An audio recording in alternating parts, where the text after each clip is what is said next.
Why was she still staring at the stain on the ceiling, pretending it was Montana? Why couldn't she look her commander in the eye when everything she was about to lose was sitting heavy in the air? The fluorescent lights hummed above Captain Rachel River Davis like angry wasps.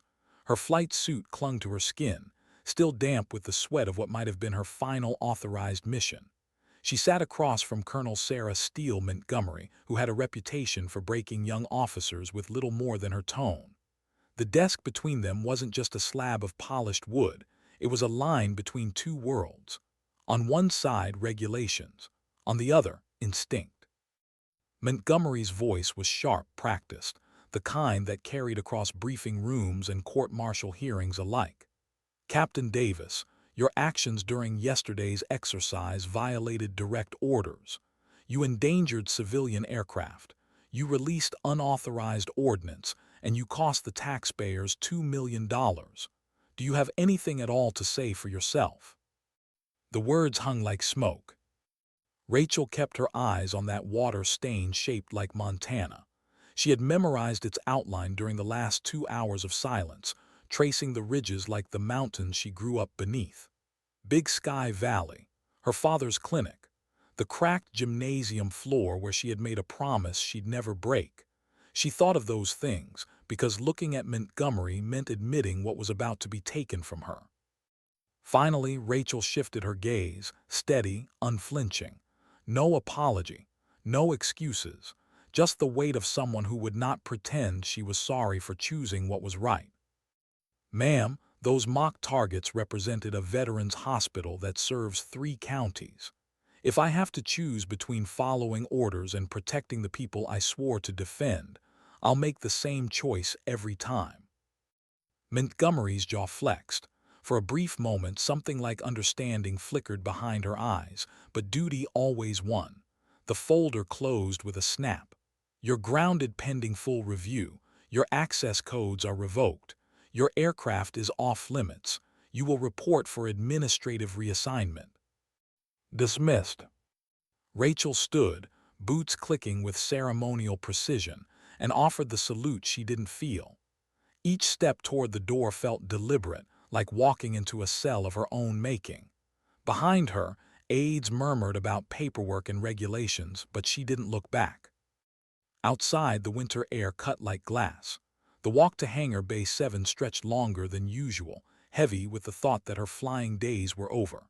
Inside, the familiar perfume of hydraulic fluid and jet fuel wrapped around her like a second home. Her A-10 Thunderbolt, tail number 82,650, sat caged in the center bay. Metal, patched bullet holes, scorched skin. A warbird that had survived more missions than most pilots. A survivor just like her. Master Sergeant Maria Wrench was half buried in a diagnostic panel, her coveralls stained with decades of grease and grit. She looked up without a smile. Heard steel tore you apart, figured you end up here. Rachel ran a hand along the fuselage, feeling the scars, the repairs, the stubborn persistence of a machine that wasn't done yet. They're grounding her too.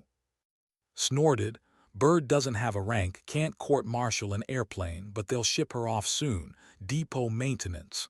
Her tone sharpened. You know what that means. Rachel knew, stripped for parts, left to die in the desert boneyard. Chief Warrant Officer David Fix Turner slid out from under the engine, hands black with grease. Bones are solid, engines hum, hydraulics hold, she wants to fly again. Rachel's throat tightened. He wasn't just talking about the plane. But orders were orders, and she was grounded. Her gaze drifted through the hangar doors toward the hazy peaks of Montana. Somewhere beyond those ridges lay Big Sky Valley, where her father still ran a clinic for miners and veterans long after federal funding had bled away. Where she had first dreamed of the sky. Where Tank Morales, her childhood friend, now a Navy SEAL, once told her he'd never let her down and she'd sworn the same. The loudspeaker cracked to life. Captain Davis, report to the communications center immediately. Rachel's pulse jumped, and Turner both stilled, eyes meeting hers. Emergency comms meant one thing, something had gone wrong, And in Montana's unforgiving wilderness, wrong usually meant death. The communications center was buried in concrete, lined with radios, uplinks, and terminals buzzing with static. Lieutenant Colonel David Hawk looked up from his console, face carved with worry. Technical Sergeant Amy Radar Johnson pressed her headset tight, straining to pull a signal from the noise. SEAL training exercise, said flatly. Bear Creek Canyon, 6 personnel. Weather turned bad. They're requesting immediate support. Rachel's chest constricted. Bear Creek. She knew that canyon. Its walls swallowed helicopters whole, its downdrafts slammed jets into granite without mercy. His voice was steady, but his eyes betrayed the truth. Closest helos are weathered in. F-16s are deployed. Only available CAS is 4 hours out. Too far. Static cracked through the speakers. Johnson's face went pale. Sir, weak transmission. Team leader reports trapped by rockslide. 1 critical injury. Storm worsening.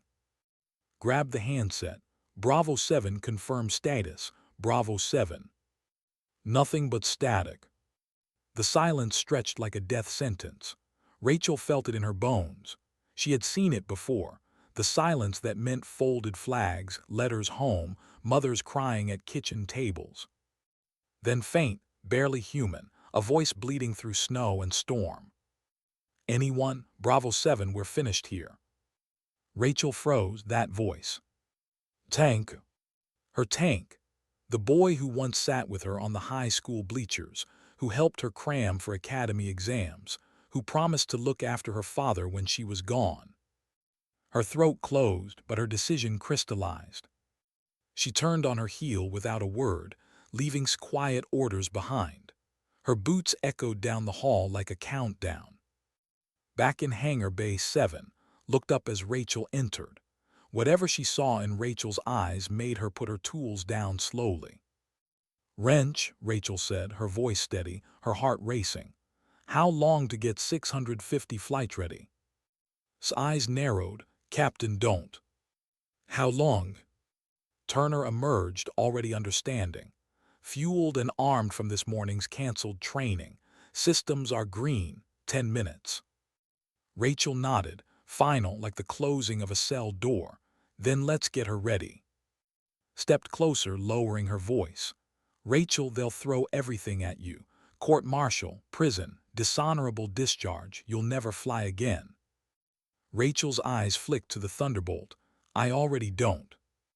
The silence lingered, then gave a slow single nod. Turner prepped the bird, full combat load. Maximum fuel, Captain Davis is going flying. The ground crew moved. Rachel suited up. Each strap, each buckle, each piece of gear felt heavier than ever. She knew what she was carrying. Not just equipment, not just risk, lives. Tank's life. The lives of 5 others. Outside, storm clouds pressed low, bruised and heavy. A storm that could tear wings apart. Rachel strapped into her cockpit, fingers moving through the pre-flight with automatic precision. The engines roared awake, a beast stirring, a heartbeat returning. Tower, Warthog 650, requesting immediate takeoff clearance. A pause, static, then a familiar voice taut with unease. Captain Stephen Tower Clark. 650, you're not on today's schedule. State nature of emergency. Rachel's voice was calm, a soldier's calm. Bravo 7 is in distress, requesting immediate CAS, I'm responding. Another pause. She could feel him weighing it, career, consequences, lives. Then, 650, you are cleared for immediate departure. Logging as emergency response. Rachel released the brakes. The runway blurred beneath her. Hangar Bay 7 shrank in her mirrors, along with the career she'd built brick by brick. Ahead, the storm waited. The A-10 lifted into a sky thick with snow and electricity, heavy wings settling into their element. Below her, Montana stretched out, brown, gray, familiar. Home. Her hand tightened on the stick. Tank, she whispered to herself, hold on, I'm coming. But the storm had its own voice, and it wasn't going to make it easy. What happens when silence is louder than orders? When a voice you thought you'd never hear again cuts through static, saying it's already over. Rachel's headset buzzed with white noise as the A-10 pressed into storm clouds that seemed alive with anger. Wind clawed at her wings, buffeting her like an angry hand. Snow swirled against the canopy, sharp as glass. She could see nothing but gray.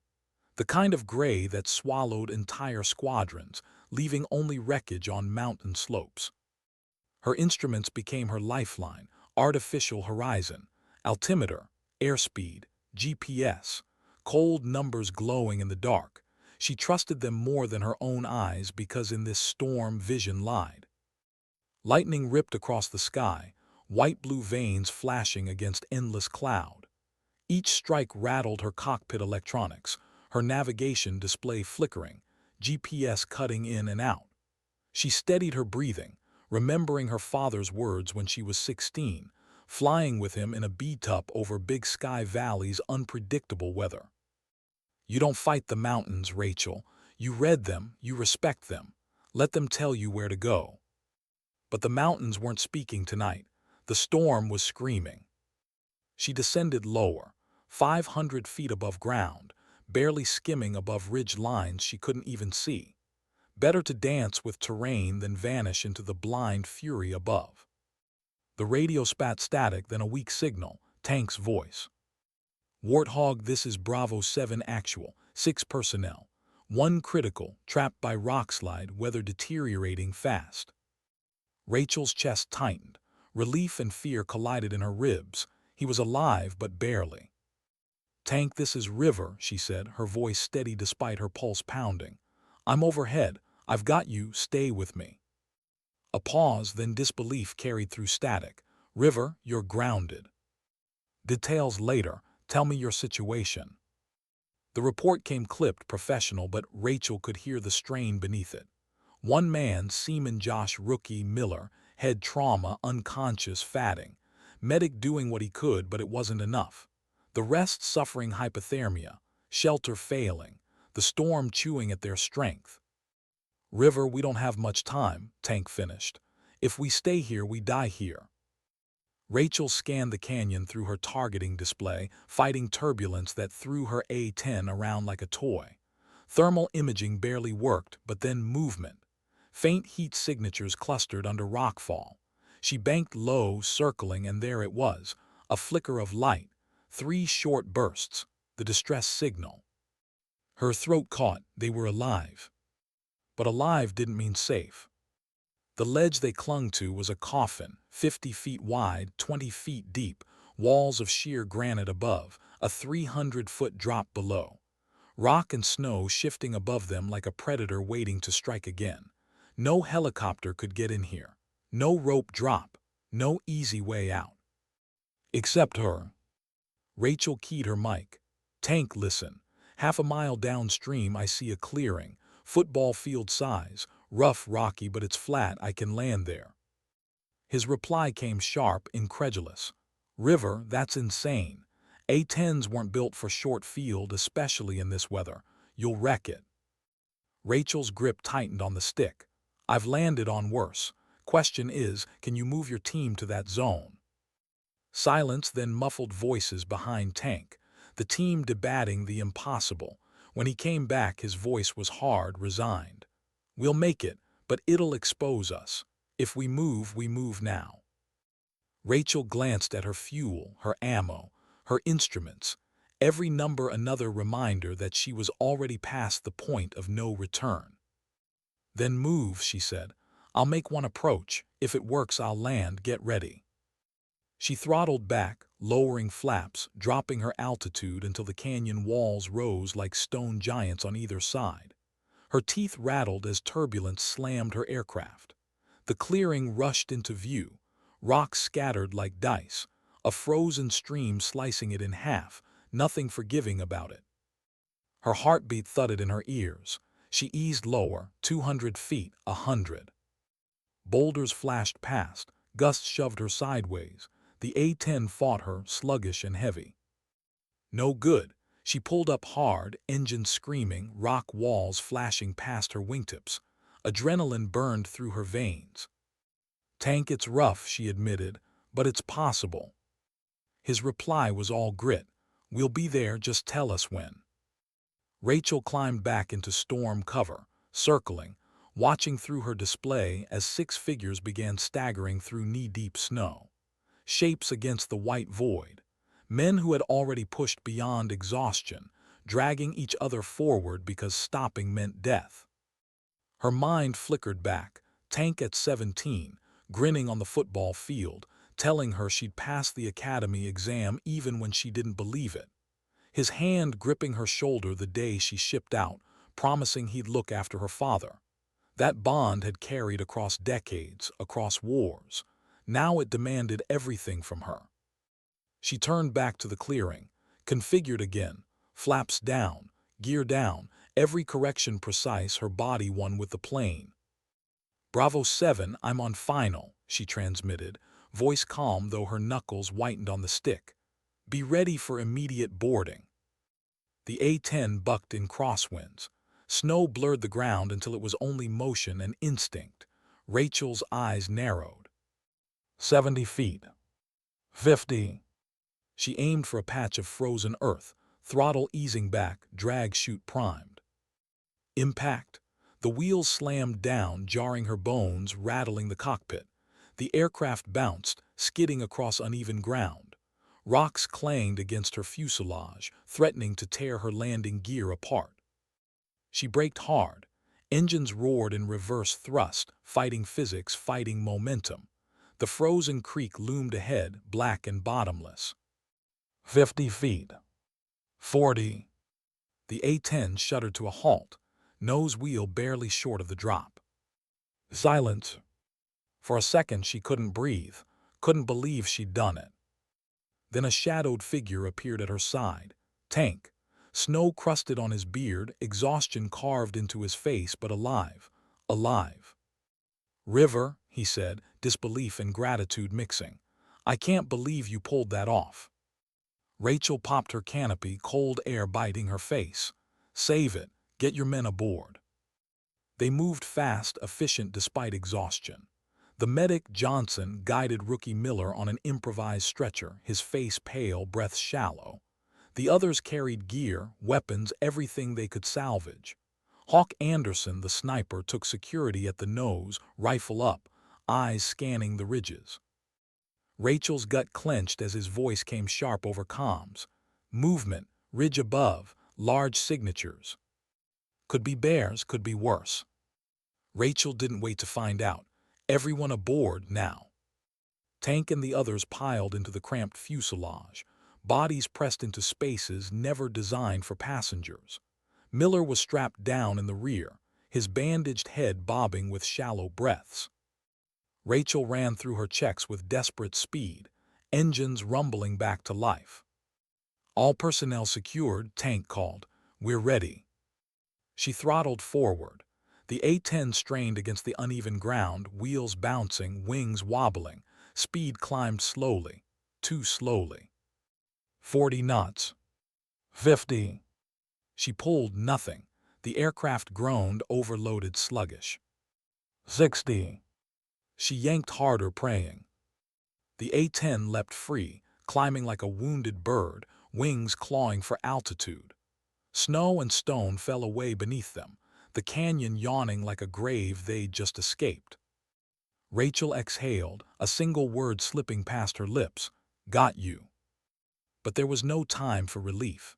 Her radio erupted with the sharp crack of authority. Colonel Montgomery's voice, hard as steel. "Warthog 650, return to base immediately. You are ordered to land under escort. Failure to comply will result in disciplinary action." Rachel's hand reached up. She flicked her radio off. The silence that followed was profound. She was truly alone now. Alone with 6 men whose lives she had stolen back from death. Alone with a choice that had ended her career. Alone with the storm still raging ahead. Her engines hummed steady. Her heart steadied with them. She had made her choice. And she would live with it. What happens when you lift into the sky carrying more than your wings were ever built to bear? When the machine itself groans under the weight of 6 souls, their trust heavier than steel. The A-10 surged forward across the frozen clearing, its tires hammering stones like war drums. Rachel's hands were locked white around the stick. Every vibration rattled her teeth, every lurch threatening to snap her fragile line between flight and fireball. 60 knots, 70. She pulled and the thunderbolt resisted, overloaded, fighting her command. For a breath it seemed the canyon would claim them after all.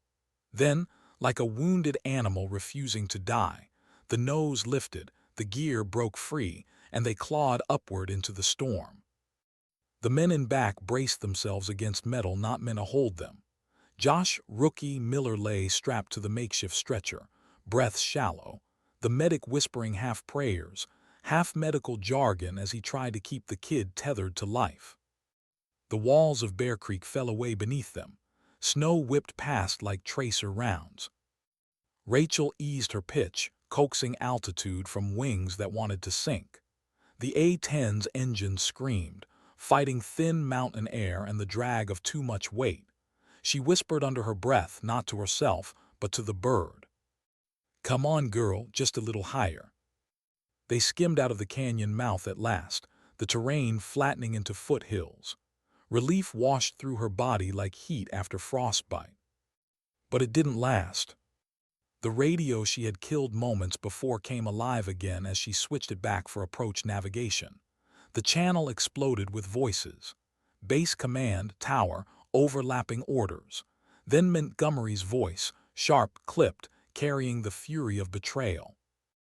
"Warthog 650, you will immediately divert to and prepare for emergency landing. Security units are standing by. Acknowledge at once." Rachel steadied her tone, calm even as her pulse hammered. "Tower, Warthog 650 inbound with 6 personnel requiring immediate medical attention. 1 critical. Request priority landing." There was a pause, then a new voice. The base flight surgeon, urgent, professional. 650 medical personnel are standing by. State patient condition. The medic, Johnson, leaned forward from the cramped rear, voice breaking through comms. "Probable traumatic brain injury. Patient unconscious. Cold exposure on all others. We need neurosurgical capacity." The line crackled again, but Rachel wasn't listening anymore. She saw the base lights ahead through veils of snow, a beacon rising from the storm, safety for her passengers, chains for her. The runway grew in her view, concrete steady and merciful after the canyon's chaos. She lowered gear flaps, felt the bird settle heavy beneath her. Touchdown was almost anticlimactic, tires kissing the strip, drag chutes snapping out, engines winding down into the familiar growl of surrender. The second her canopy popped open, the base roared to life. Ambulances screamed forward, medics rushing to Rookie Miller, lifting him out like precious cargo. Tanks' men staggered after, exhaustion clear but discipline holding them upright. 6 shadows carried out of a storm they should never have survived. And then security. Black vehicles lined the tarmac, armed personnel waiting like statues, unsure whether to salute her or shackle her. At their center, Colonel Montgomery strode forward, her face unreadable. "Captain Davis," she said, voice carrying across the icy air, "you are under arrest for multiple violations of the Uniform Code of Military Justice." The words hung heavy, pilot to prisoner in a single sentence. Rachel climbed down, helmet under her arm, boots crunching on snow. She unbuckled her survival vest, set it on the ground, and turned toward Master Sergeant, who had appeared at the edge of the crowd. Without speaking, Rachel handed her the helmet, took it like a relic, her eyes steady with something between sorrow and pride. "I accept full responsibility for my actions," Rachel said, her voice carrying, "and I would make the same choice again." The onlookers, mechanics, tower staff, crew chiefs, stood silent, watching. In that silence was judgment, respect, confusion. Not a cheer, not a word, just the quiet acknowledgement of something larger than protocol. Tank caught her eye from beside the ambulance as his team crowded around Miller. Their gazes locked. He raised a hand in brief salute. No words needed. One warrior to another. And then the cuffs came, cold metal against her wrists. The detention facility was only a short walk, but it felt like another world.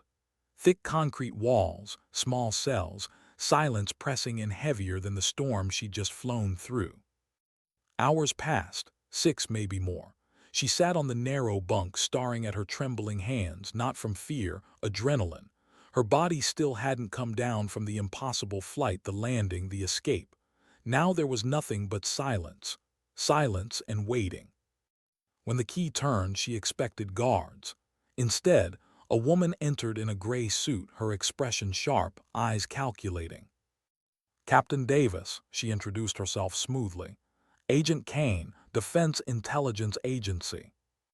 Rachel straightened, cautious. "Here to interrogate me." Kane sat in the single chair, folding her hands over a thick file. "Here to tell you the truth about what you've just stepped into." Rachel's instinct bristled. Truth and interrogators were rarely companions. But Kane's next words sank like lead. 3 hours ago, Seaman Miller underwent emergency neurosurgery. He's expected to recover fully. Without your flight, he'd be dead. Relief hit Rachel so hard she had to close her eyes. For the first time since the canyon, her lungs unclenched. But Kane's tone shifted quickly, sharp as a knife. "Your actions saved him, but they also exposed something inconvenient. Funding irregularities, corruption, decisions made in Washington that left you stripped of services it was promised. And now, Captain, you've put a spotlight exactly where certain people don't want it." Rachel frowned. "You're saying this isn't just about me stealing an aircraft?" "No," Kane said simply. "It's about what you revealed when you refused to abandon those men. There are people who want you not just for insubordination, but to make sure you don't start asking questions that expose them." Rachel leaned back, wrists still raw from cuffs. Her father's clinic. The veterans who drove hours for care they should have had close to home. Pieces began to fit. Kane slid a document across the small table. "A cooperation agreement. You testify about what you've seen, what you know about cuts and irregularities in rural military services, and we recommend clemency in your court-martial." Rachel stared at the paper. Words like lifeline and trap blurred together. She thought of Tank, of the young man now breathing because of her disobedience, of her father treating patients with no federal support. "What if I refuse?" she asked. "Then," Kane said quietly, "General Pierce arrives tomorrow, and he'll make you an example. Dishonorable discharge, prison, every benefit stripped, and your community keeps suffering." Silence stretched between them. Before Rachel could answer, the door opened again. Tank. His face was pale, worn from cold exposure and hours beside Miller's bedside. His voice, though, carried urgency. "River, we need to talk." Kane closed her folder, nodded, and stepped out. Tank dropped into the chair, leaning forward. "That rock slide wasn't an accident," he said. His voice was low, dangerous. "Demo found shaped charges, military grade. Someone wanted us buried in that canyon." Rachel's blood chilled. Sabotage, not storm, not chance, a setup. "Who?" she asked, her voice almost a whisper. "Someone with access. Someone who knew our route, our timing, our capabilities. And after we got back, wire intercepted comms. Someone was coordinating cleanup, removing evidence, erasing the explosives." Rachel's pulse thudded in her ears. Her reckless rescue hadn't just saved lives. It had disrupted something much larger. Something that reached into the ranks above her, into hands with power. The cell door swung open again. This time Montgomery herself stood with 2 MPs. Her face was a mask, but Rachel saw something flicker there, conflict. "Captain Davis," Montgomery said, voice clipped. "You're being transferred to a secure facility pending the Pentagon investigation team's arrival." Tank rose, his fists curling. "River." Rachel met his eyes. Take care of Miller, and don't let this die in silence." The MP stepped in, cold hands on her arms again, guiding her out. As she was led down the corridor, Rachel realized the storm hadn't ended with the canyon. No, the storm had only just begun. What do you do when the cage around you keeps shifting shape? When one set of bars is replaced by another higher, colder, and you realize the storm you flew through was only the beginning. The convoy moved across frozen prairie, black SUVs slicing through the Montana night. Rachel sat cuffed in the back, MPs silent beside her, faces unreadable behind mirrored glasses even in darkness. Outside, the land stretched vast and merciless, but she barely saw it. Her thoughts churned faster than the wheels. Tank's words echoed, shaped charges, military explosives, not an accident, someone wanted them dead. The storm had nearly killed her, but betrayal had already been there, buried in rock and snow. The new facility loomed ahead at last. Older than's detention center, built from reinforced concrete, isolated, humming with the kind of silence designed for secrets. No insignias, no welcome, just locked gates and floodlights. They walked her through cold corridors into a cell with a narrow bunk and a window that looked out on endless prairie. This time, no murmurs from other detainees, no footsteps in neighboring halls, just silence.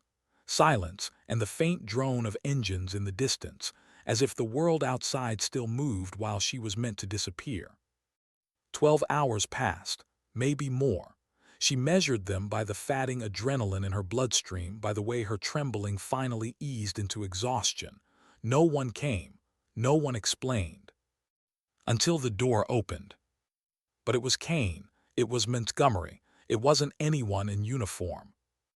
The man wore an immaculate civilian suit, dark tie, polished shoes. He entered flanked by two federal marshals whose presence wasn't protective. It was suffocating. He carried himself like someone who never got stopped at checkpoints, someone who gave orders others carried out before asking questions. "Captain Davis," he said smoothly. "Deputy Assistant Secretary Harrison, Department of Defense." Rachel stayed seated on the bunk, come to finish what Montgomery started. Harrison smiled faintly, as if she were a child speaking out of turn.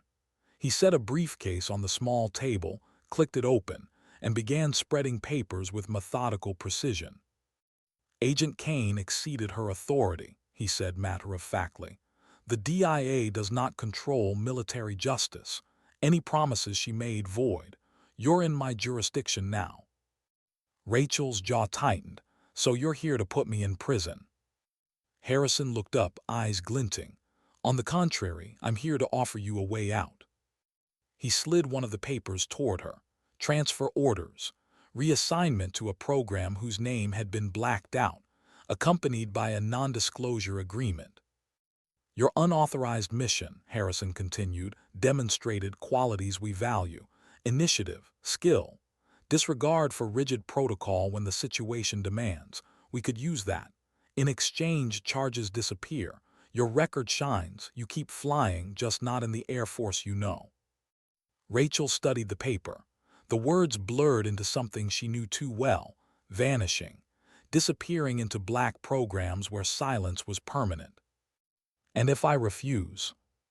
Harrison's smile vanished. Steele replaced it. "General Pierce arrives tomorrow. With a prosecution team designed for one purpose, maximum punishment. They will strip you down to nothing. Prison, dishonor, gone. You will be an example, and your family, your community, forgotten." Rachel's pulse hammered, but her voice stayed even.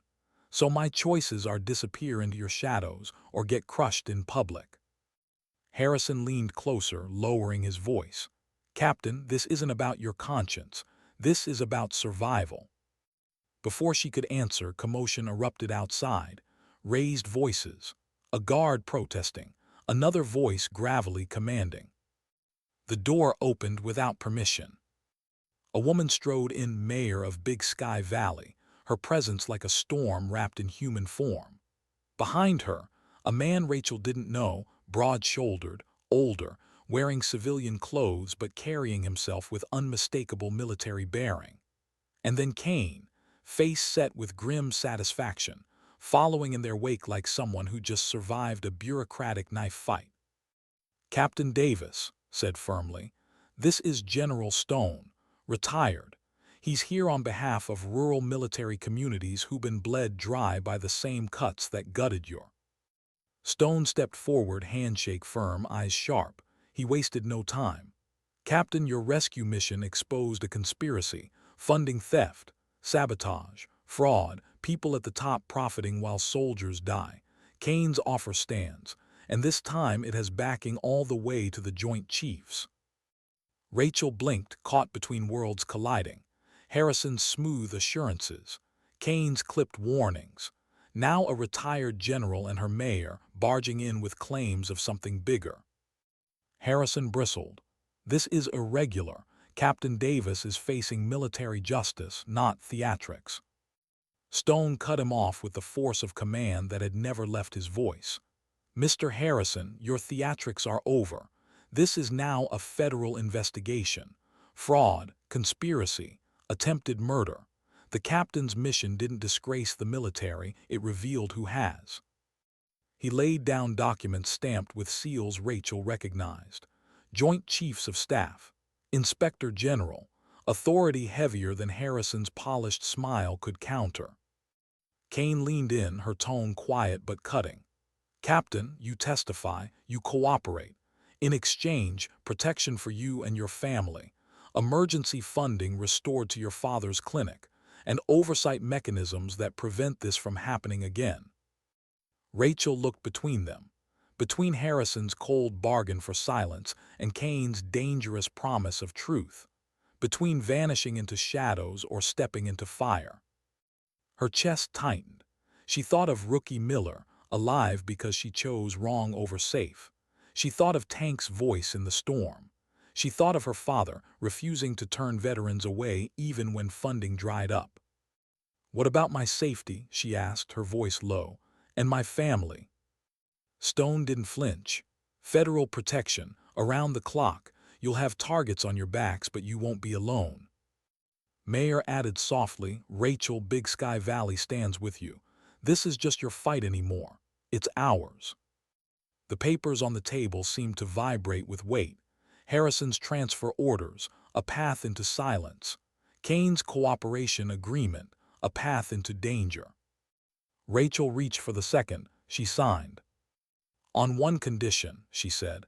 "This doesn't just protect me. It protects every rural community you've been bleeding. No more hiding them behind budget lines." Kane's mouth curved into the faintest smile. "Done." Harrison gathered his rejected documents with trembling hands.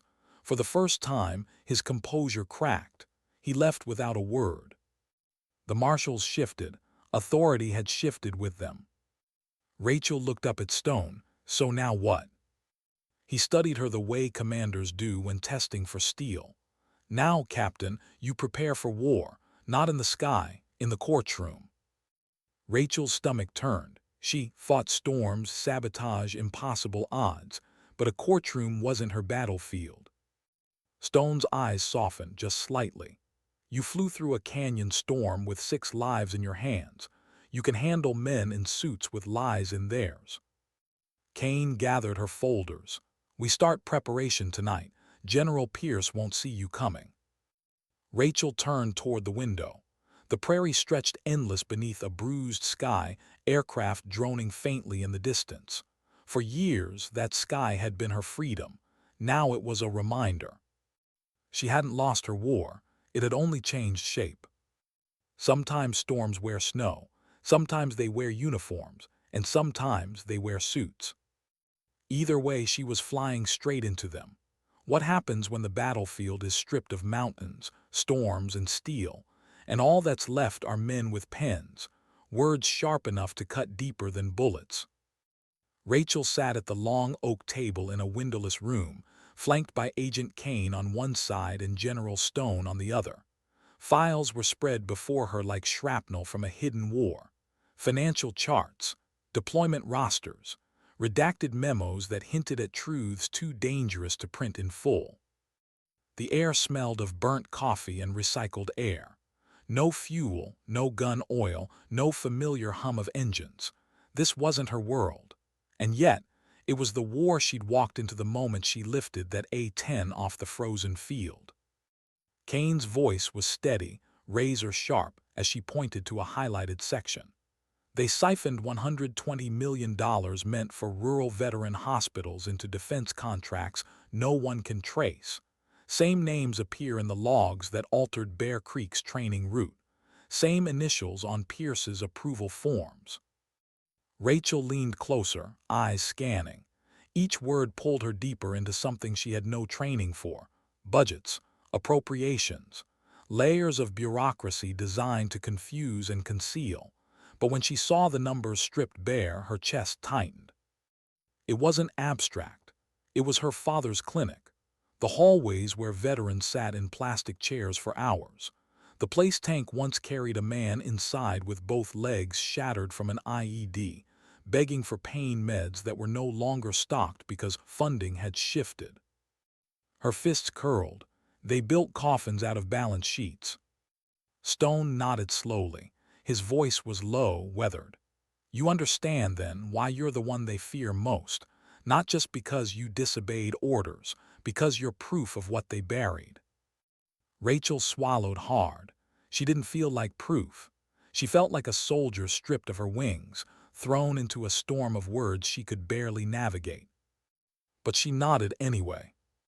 The first intimidation came that night. She had been escorted back to her new quarters, better than a cell, worse than freedom. A guarded dorm room inside the secure facility. The cot was narrow, the window barred. She sat on the edge, boots still laced when the phone rang. Not her issued phone, the room's landline. She hesitated before lifting it. Static, then a voice she didn't know. Low calm, venom wrapped in silk. You flew through one storm. You won't fly through the next. Stop talking, Captain, or your father stops breathing. The line went dead.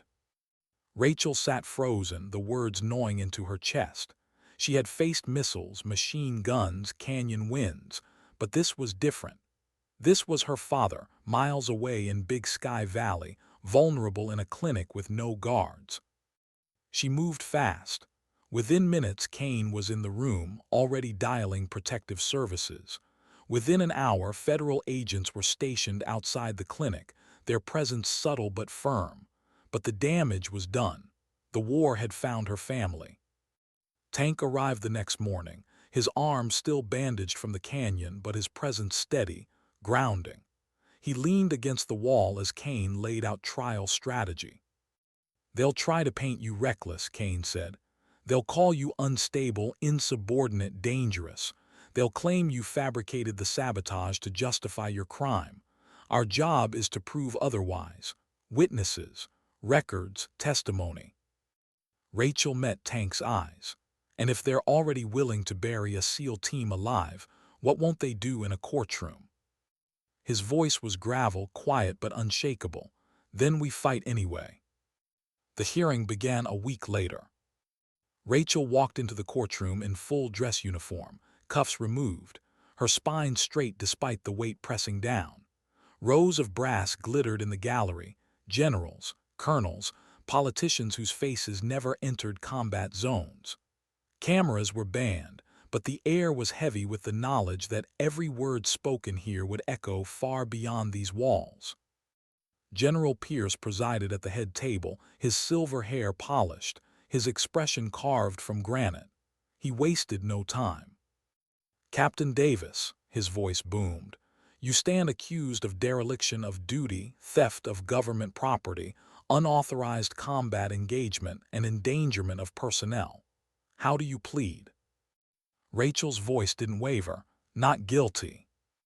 Gasps rippled faintly through the gallery. Pierce leaned back.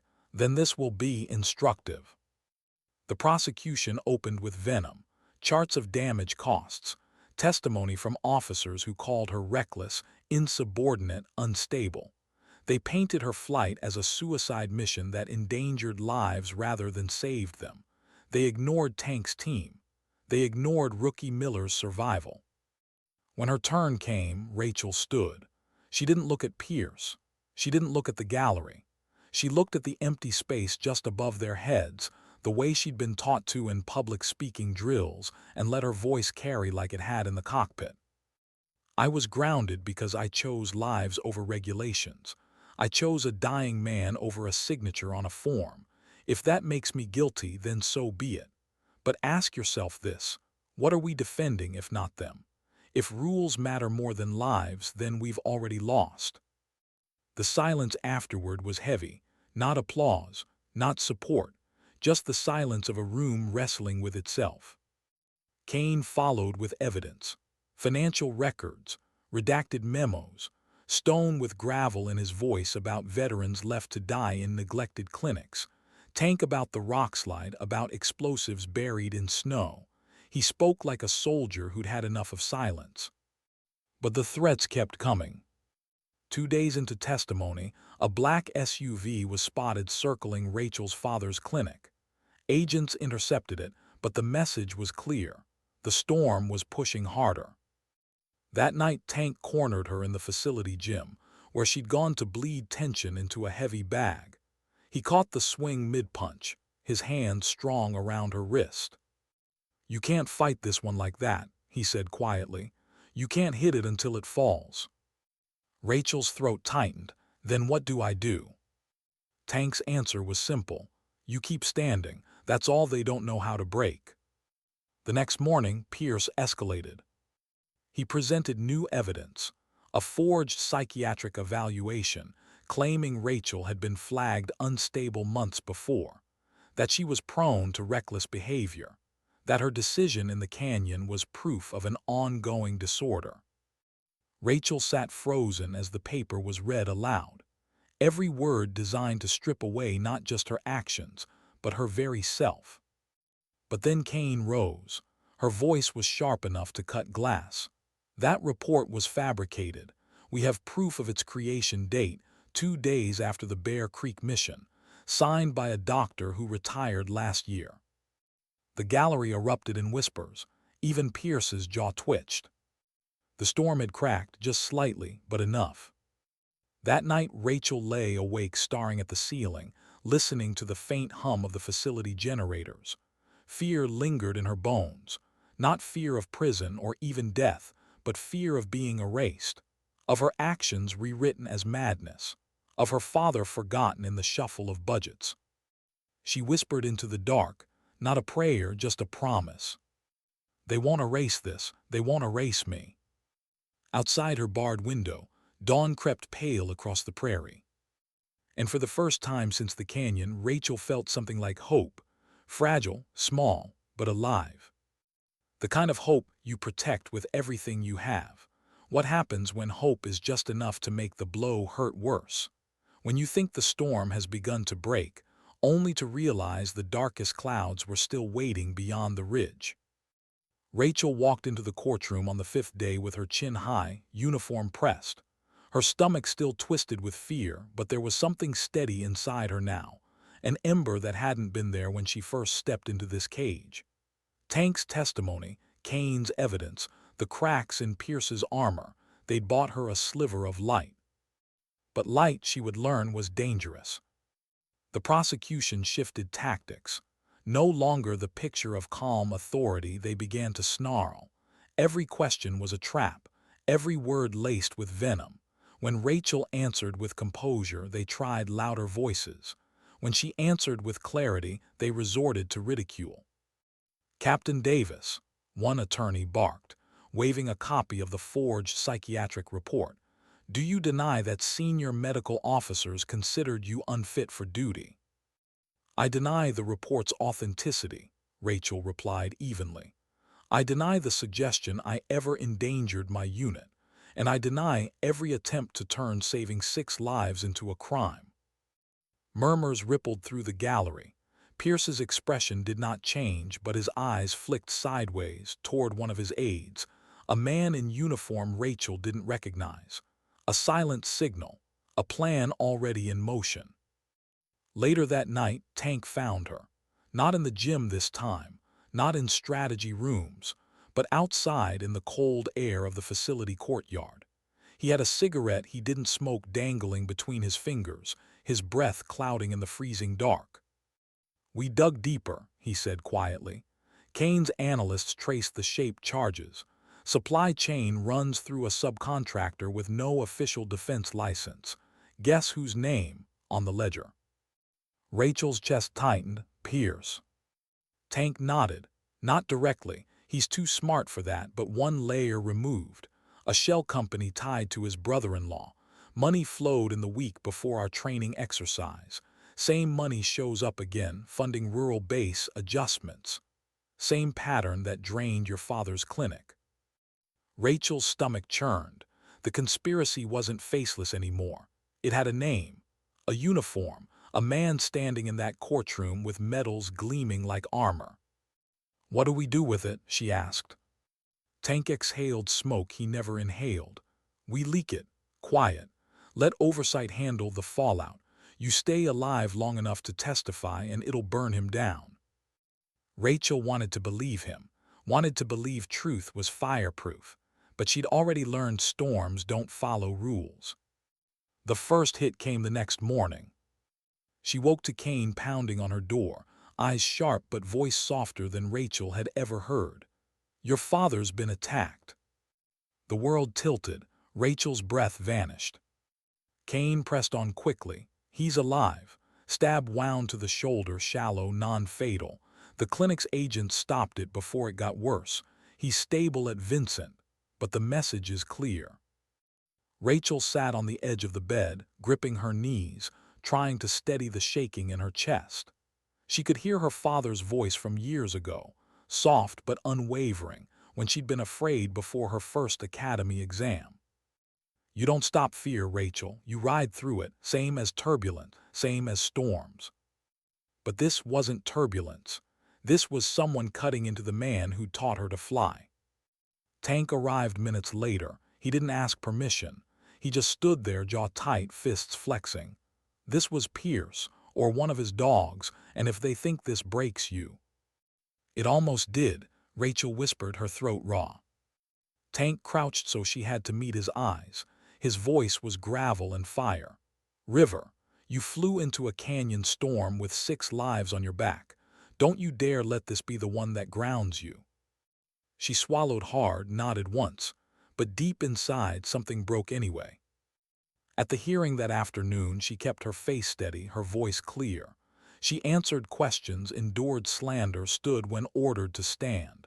But when Pierce looked at her, he knew. He saw it, the crack, and his faint smile was worse than any shouted condemnation. The night dragged heavy. Rachel couldn't sleep. She sat at her desk, staring at a photograph of her father taped inside her notebook. Him holding her flight wings at graduation, pride in his eyes, pride she wasn't sure she still deserved. Her hands trembled. She pressed them together until they hurt. And then in the quiet she whispered to herself, "They won't erase you. They won't erase him, not while I can still speak." Morning came gray and bitter. Kane brought news like a blade. Rookie Miller, the kid Rachel had risked it all to save, had taken a turn in the hospital. A clot, emergency surgery, his odds 50-50. Rachel's chest hollowed. All that risk, all that storm, all that sacrifice, balanced now on a coin toss of survival. She felt like the ground was giving way, like every choice she made was nothing but borrowed time. But when she walked into court again, Tank met her eyes from the gallery. He didn't smile. He didn't need to. His gaze said what words couldn't: stand, just stand. So she did. The prosecution hammered harder. They brought in expert witnesses, pilots with polished careers and rehearsed testimonies, who claimed no professional would attempted her canyon landing. They called it reckless, suicidal, proof she was unfit. Rachel let them speak, let their words hang, and then she answered quietly. "Every one of those men would be dead if I hadn't. You call that reckless. I call it necessary." The gallery stirred. Some faces hardened, others softened. But Pierce didn't flinch. That night, Tank burst into Kane's office with new intel. Breathless, furious. Intercepted comms. Pierce is accelerating. Orders for containment measures. Not just Rachel, her father, the clinic, Big Sky Valley itself. Rachel froze. Containment, what does that mean? Tank's jaw tightened. It means they're not just trying to silence you. They're preparing to erase every trace. The room went silent. Rachel's heart pounded so hard it hurt. The storm was no longer personal. It was bigger, wider, and she was at its center. What do you do when the enemy stops hiding behind shadows and starts tearing at everything you love piece by piece? When the quiet threats turn into open fire and the storm you thought you survived finally bares its teeth. Rachel sat in the courtroom, her hands folded so tightly the knuckles whitened. The trial had dragged into its third week, and each day felt like another trench carved into her resolve. Kane kept feeding her ammunition, documents, testimony, proof of fraud, but Pierce's machine fought back with equal force. Lawyers, officers, forged reports, whispers in the gallery. It wasn't just a legal battle anymore. It was war. And then midway through that morning session, the storm broke. A messenger entered, slipping a note to Kane. She read it, her jaw stiffening, then passed it silently to Rachel under the table. Rachel unfolded the slip of paper, and the words cut her breath short. Vincent's clinic fire, partial collapse, casualties unknown. Her father, the place she'd sworn this fight was for. Rachel's vision blurred.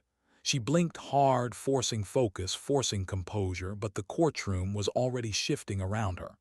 Pierce leaned back in his chair, his expression carved from stone, but his eyes glimmered faintly. The faintest satisfaction. Kane whispered, "Stay seated. Don't let them see it." But Rachel could feel her heart hammering so violently, she thought the whole gallery would hear it. By recess, confirmation came. Her father was alive, dragged out by neighbors before the roof collapsed. But two patients hadn't made it. Veterans. Men who'd survived foreign wars only to burn in a rural clinic starved of fire codes and maintenance by the same funding theft that had gutted it. Rachel pressed her forehead against the cold window of the holding room, every muscle trembling. Guilt clawed up her throat. She had flown into a canyon to save 6 strangers, and now 2 men she'd known since childhood were gone. Tank stormed in, eyes blazing. He'd heard already. This was Pierce. Don't tell me it was. Don't tell me this was an accident. Kane's voice was low, tight. We can't prove it yet. Yet, Tank snapped. He turned on Rachel, not in anger at her, but in anger too big to contain. River, they're burning your world down around you, and if we don't hit back harder, there won't be anything left. Rachel's voice cracked. 2 men, Tank. 2 men I grew up with. I can still see their faces. And my father, her throat closed. She shook her head, fighting the collapse rising inside her. I can't carry this. I can't. Tank grabbed her shoulders, his grip firm, grounding. His voice lowered, rough but steady. Yes, you can. You already are, but you don't carry it alone. You hear me? You're not flying solo this time. Her breath stuttered, but she nodded. That afternoon, Kane made her move. She entered evidence no one expected. Intercepted communications Tank's contacts had pulled, faint but damning. References to canyon containment. Phrases like asset disposal and civilian collateral acceptable. Words that didn't spell Pierce's name, but pointed to the conspiracy breathing under his command. The prosecution objected violently. The gallery stirred. Pierce's jaw clenched. And for the first time, Rachel saw it. Not just anger, but fear. That night, the threats escalated. Her secured room was breached. Not by guards, not by Kane, not by Tank, by silence. A folded photograph had been left on her desk. Her father, sitting on the clinic porch years ago, smiling at her in uniform. Across it in bold marker, "Next time we don't miss." Rachel's knees gave way. She dropped into the chair, the photo shaking in her hands. Kane found her like that 20 minutes later. She didn't offer comfort, she offered steel. "This is the price," Kane said softly. "This is what happens when you shine light into places built on shadows. You wanted to know if it was worth it. That answer doesn't come cheap." Rachel looked up, eyes burning. "And if I can't keep them safe, if my fight kills more than it saves?" Kane crouched, meeting her eye level, her voice steady. "Then at least the truth doesn't die with you, and that matters more than you think." The next day, Rachel again. Her voice was hoarse, her body numb, but her words cut through the courtroom like a blade. "I was told to leave men behind. I didn't. I was told to protect my career over their lives. I didn't. And now I'm told to stay silent while communities are gutted, burned, and erased. I won't." Some in the gallery looked away. Some stared at her with quiet awe. Even a few officers shifted, uncomfortable in their polished seats. But Pierce's eyes drilled into her, cold as winter steel. That night Tank came with news that nearly broke her again. Rookie Miller, alive, recovering, had been moved to a new facility for safety. Except Kane's channels found the transfer order didn't exist. Someone had taken him. Rachel staggered back against the wall, bile rising. He survived the canyon, he survived the surgery, and now? Tank's voice was gravel, now he's leverage. The silence that followed was worse than shouting, worse than gunfire, because it meant they all knew what it meant. They had crossed into hostage territory. Rachel barely slept. Every sound in the hallway jolted her awake, every creak a threat. By dawn, her face in the mirror looked like someone else's, eyes hollow, hair unkempt, a soldier worn down to the wire. And yet when Kane walked in, briefing papers in hand, Rachel straightened her spine. "You're going to keep standing," Kane said simply. "Because that's the only thing they can't steal. Not your words, not your truth, not the air you take in and refuse to give back." Rachel nodded, not because she believed it, but because belief was a luxury she couldn't afford anymore. All she had left was standing. That afternoon, Stone himself took the stand. His voice rumbled like thunder over old battlefields as he described decades of neglect, patterns of corruption, the cost of every dollar siphoned away from the men and women who bled for it. He didn't name Pierce outright, but his words painted the outline so clearly the room couldn't ignore it. When the court recessed, Rachel caught Pierce's gaze across the chamber. For the first time his mask cracked, not with fear, not with anger, but with a warning. A silent message in his eyes: "This doesn't end in this room. You won't walk away." Rachel held his gaze, and for once she didn't look away. The storm was closing. She could feel it. And when it broke, it would either destroy her or strip the sky clean. What does it feel like when truth finally claws its way into the light? When the storm you've carried in your chest crashes against walls built to contain it, and those walls begin to crack? Rachel sat at the defense table, palms pressed flat against the cool wood. The courtroom buzzed with low murmurs. She hadn't slept. Her father was alive but broken. Rookie Miller was missing. Her clinic lay in ashes. And Pierce's machine still stood tall, polished metals gleaming as if nothing could touch him. But storms don't care about polish. Kane leaned close, voice low. "Today's the pivot. We hit hard or we lose everything." Rachel nodded, though the weight on her chest made every breath feel like a fight. The prosecution called its final witness, a polished colonel, one of Pierce's, testifying that Rachel's actions were reckless, dangerous, selfish. He painted her as a rogue pilot who endangered not only her passengers but the integrity of the entire chain of command. Rachel didn't flinch. She'd expected the lies. Then Kane rose. Her hand rested on a folder so thick it seemed to sag under its own gravity. "Permission to introduce newly authenticated evidence," she said. Pierce's head snapped toward her, eyes narrowing. The judge frowned. "On what grounds?" "On the grounds," Kane replied, her voice carrying, "that the integrity of this proceeding has been compromised by those in command themselves." Gasps fluttered through the gallery. The judge hesitated, then nodded. Proceed. Kane opened the folder and began to lay it out, one page at a time. Financial transfers routed through shell companies. Ledgers linking explosives purchased weeks before the Bear Creek rockslide.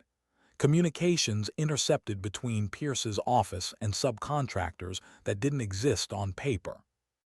And finally, the photo. A grainy still from a traffic camera timestamped the night before Rookie Miller's disappearance. A black SUV.